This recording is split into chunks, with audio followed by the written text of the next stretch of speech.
Hi. So చాలా రోజుల తర్వాత I'm back with another video. So ఇక్కడ డ్రా చేస్తున్న షేర్వానీ ఉంది కదా, ఇది మా హస్బెండ్ దగ్గర ఆల్మోస్ట్ 5 years నుంచి ఉందన్నమాట. బట్ ఎక్కువగా ప్రిఫర్ చేయలేదు వేసుకోవడానికి. కుర్తాస్ వేసుకుంటారు ఫంక్షన్స్కి, షేర్వానీస్ హెవీ లుక్ ఉంటాయంట. నెక్స్ట్ వచ్చే ఫంక్షన్కి వేసుకోమని చెప్పి దీనిపైన ఏదో ఒక డిజైన్ వేసేద్దాము, అది తనకి నచ్చితేనే అప్పుడు షేర్వానీ పైన వేద్దాము అని ఫస్ట్ డిజిటల్లో వేస్తున్నాను. వినాయకుడిని వేసాను పాకెట్ కింద, బట్ దేవుడి ఫోటోలు వేసుకొని అన్నారు. వినాయకుడిని తీసేసి షోల్డర్ దగ్గర మొత్తం అంతా దగ్గరగా డిజైన్ వేసాను. ఎగ్జాక్ట్గా కాదు, బట్ ఇట్లా హెవీ లుక్ వస్తుంది అని చెప్తే వేసుకోను అనేసి అన్నారు.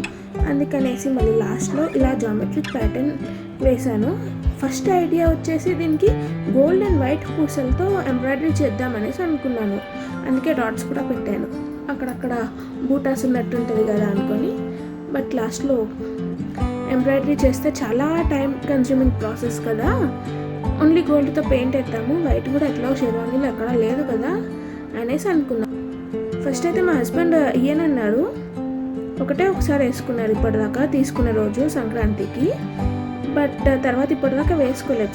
ఈసారి ఫంక్షన్కి వేసుకుంటే ఇద్దరం మ్యాచ్ అవుతాము, హెవీగా ఉన్నా పర్లేదు అనేసి చెప్పి నేను తీసుకుని దీనిపైన పెయింటింగ్ వేశాను.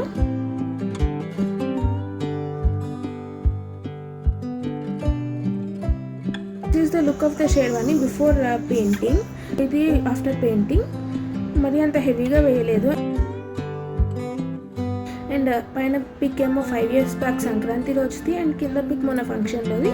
So what do you think, ఏది బాగుందంటారు, బిఫోర్ ఆర్ ఆఫ్టర్ పెయింటింగ్ అనేది నాకు కమెంట్ చేసి చెప్పండి. Thank you for watching and bye.